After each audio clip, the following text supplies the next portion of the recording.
Hi guys, welcome back for another First Responder Friday. Today we're going to talk about when you have a guy and he tucks his hands, doesn't want to give you his hands, and you're trying to handcuff him. We're also going to talk about what not to do, because I know that's very buzzworthy in the news and stuff like that. So Brian here is going to be my suspect with his laying down, belly down, hands tucked underneath him, and I just can't get his hands out, okay? A couple of things that obviously y'all have seen on videos all over the world. I don't want to be here or like this for some reason. I want to try not to apply too much pressure to his chest and his neck just because I don't want to suffocate him. From a Jiu-Jitsu standpoint, I don't actually have a lot of control of him here. Anybody who knows any wrestling is just going to stick their butt up in the air and you're going to roll off the front and they're going to be behind you. So what I would like to be is here. One toe down, in Jiu-Jitsu we call this knee on belly, except he's belly down. I'd rather be on his butt or on his hip, just because if he decides to pop up and do something, I can get to my feet very quickly, okay? So I'm knee down and foot out. My hands, I'm going to have one hand here on his shoulder and my other hand on the opposite hip, okay? So now I need to get his elbow out. So what I'm going to do is I'm going to take my knee and I'm going to drop it and wiggle to get his elbow away from his body.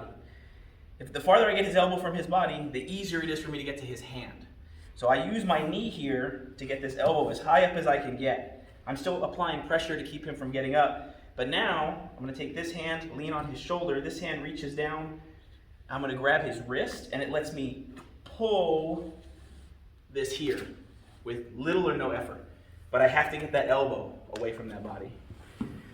So let's do that one more time. Like I said, here, I want to be reactionary, like y'all are taught when y'all go through academies and stuff like that. You always expect the worst, so I want to be able to expect that worst outcome where they decide they're going to get up and start fighting with me. So hands are placed here, one shoulder, opposite hip. I'm going to use my knee and my body weight to separate this elbow from his body. And if I need to get farther, I can just drive that knee up to get that arm out. Now, my hand comes in here, and I'm looking for this wrist pocket right here. I'm going to go 4 fingers over the top, and I'm going to push down and pull up and get that hand out. Then I can do all my handcuffing and things like that. He doesn't get hurt, I don't get hurt. Nobody suffocates or can't breathe or anything like that. All safe. Thanks, Brian. So, like I told you all last time, practice it, use it over and over again.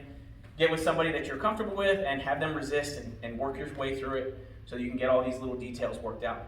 Thank you all so much. Thank you, Brian, for helping me. And we'll see y'all next week.